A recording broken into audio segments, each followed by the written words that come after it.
I also wanted to talk about the ego as well. Like we demonize our own egos all the time, not realizing that we're talking about ourselves still. We separate ourselves and the ego as two different identities, but they're not. And the thing is, what is the ego? More thought. It's just a bunch of beliefs. I see it as like a bunch of thought that's been believed every single day for so long, and it's just become this mass.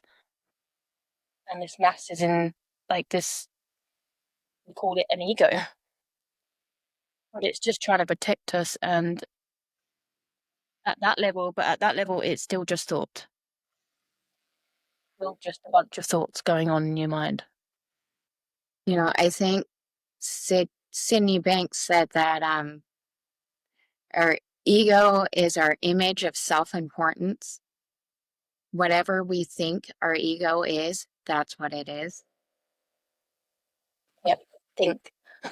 Yes, because the ego is our image of self. It's the concept of who we are instead of the essence of who we are. Yeah, it's usually the part we identify with because it is feeding those stories on the negative feedback loops. Most of the time we'll notice it's not usually nice ever. It's always negative, and it's on replay constantly over the years. And it's just building and building. And, it's like, oh, well, I like that freaking negative part of the story. So then we're going to go ahead and insert this here now, too. And this becomes part of it, too. And yeah, our egos grow so big with all the negativity and all the different programming and all the different limiting beliefs that, oh my God, they're so believable that you truly, honestly, that is who you think you are because the ego will do everything it can to make you believe it, to make you stay there, to make you need it. Fuck the ego. Sorry. But the ego is never now. Very good The point. ego is the past, Mhm. stress about the past or whatever, memories. The ego is worry about the future. But when you're present, when you are in the now, you're not thinking about who you are.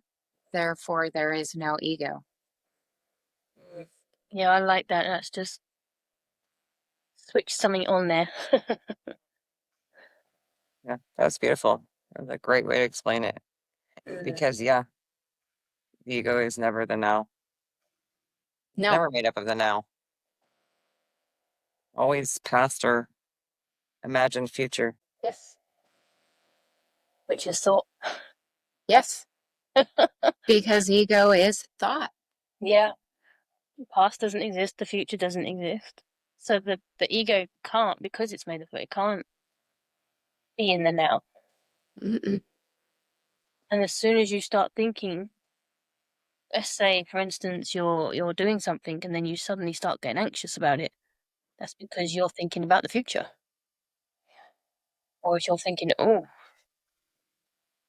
no, that was bad, that's because you're thinking about the past. Mm-hmm. Or Really? even when you're right now, but you're thinking about what somebody else is thinking about you. Oh, what are they going to think? What are they? That's still an imagined, a make believe story Hmm. that we are creating. Yeah. And it really is amazing what our imagination can do.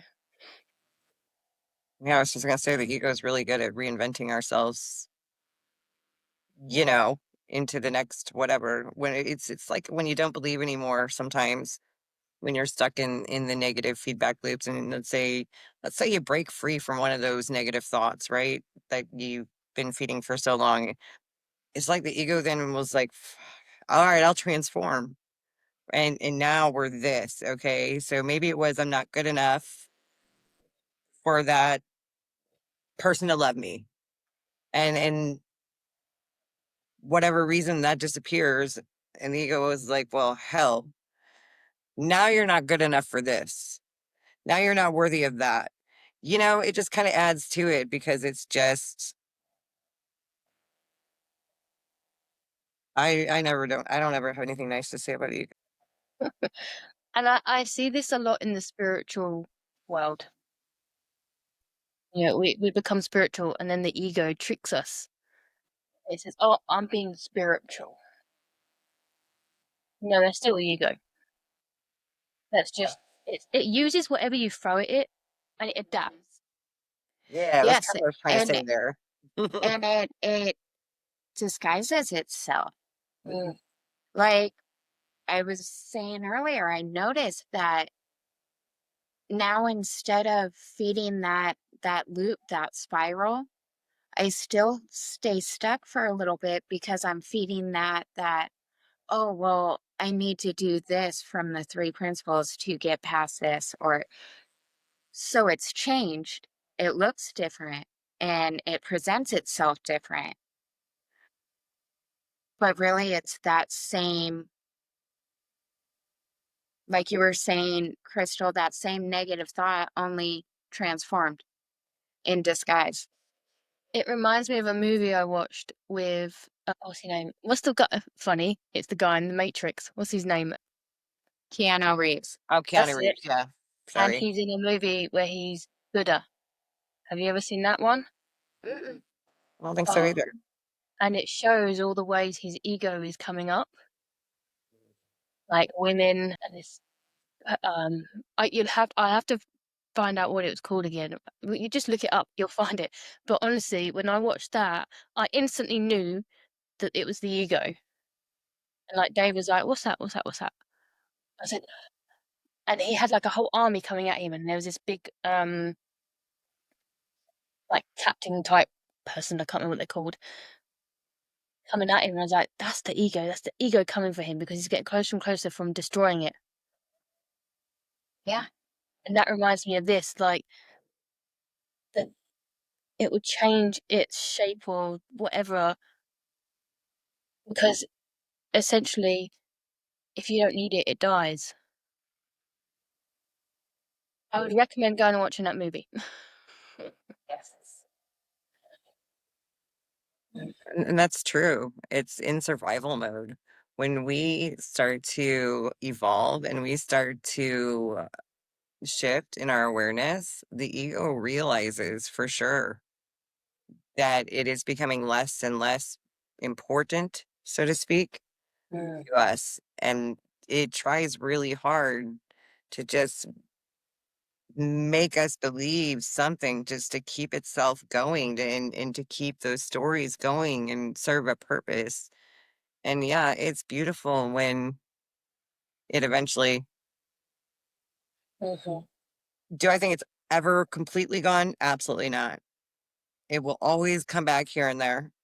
I just think in different ways, different levels, different faces, different disguises, whatever you want to put on there. It does have a way of trying to creep back in, but it's a lot easier to notice and call it out for what it is. Well, and I really want to hope that there's a point where,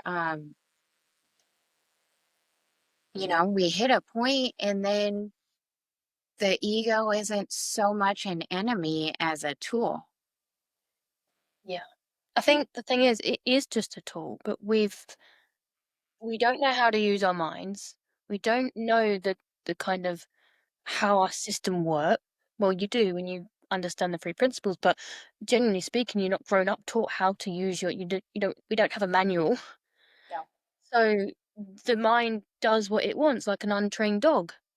Yes. If you don't train a dog, it goes fucking crazy, goes wild, runs around the house and bloody eats your pillows and all sorts, eats your socks. you know, it it hasn't had the boundaries.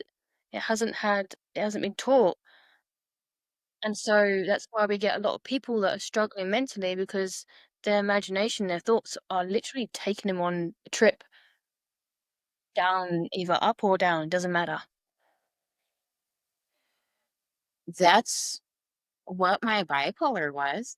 I mean, really, it was just how I was relating to the constant nonstop loop of thought, and it coming in from all different directions, and it having that beat down that you're not good enough, don't even try, don't even,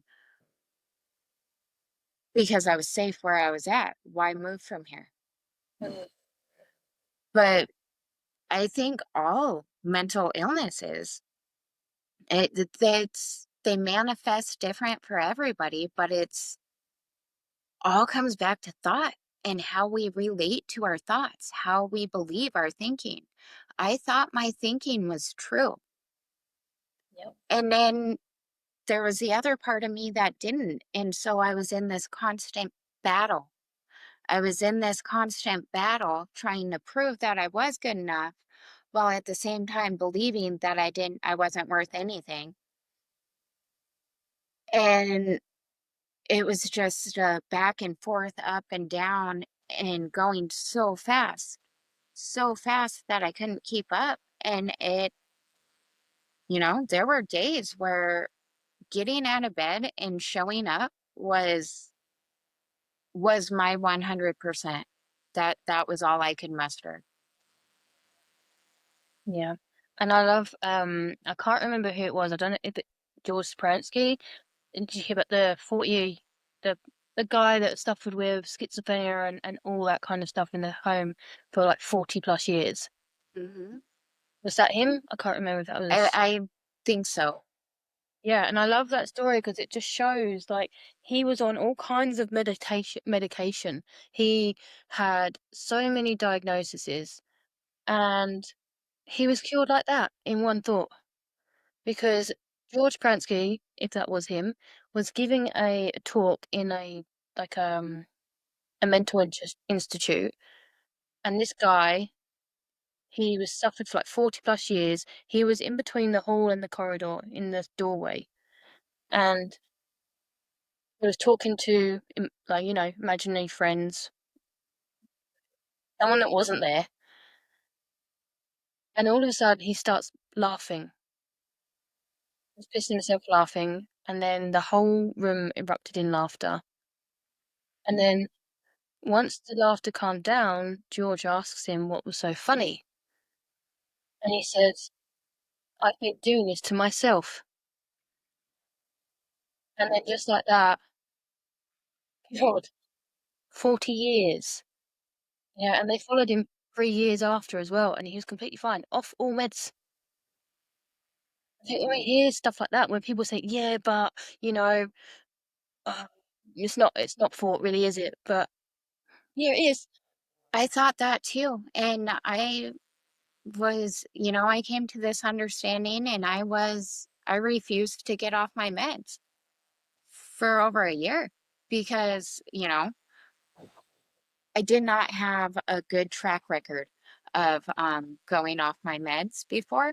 It usually ended up with us living in our car and me selling everything and just wasn't good. And so I was afraid to get off my meds. I was afraid to do it. And I finally did on January 1st. And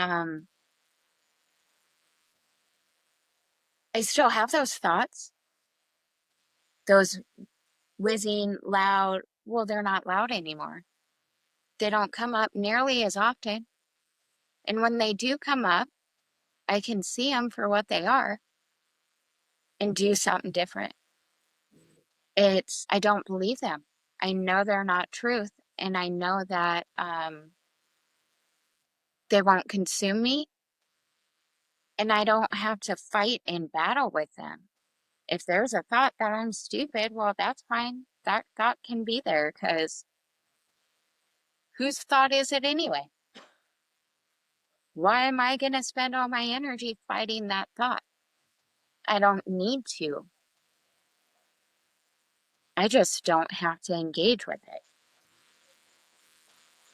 Yeah, and that comes back to what I was saying, I think the last time, where we have sounds outside of ourselves, the dog, the TV, the washing machine, and we can so easily tune those out if we want.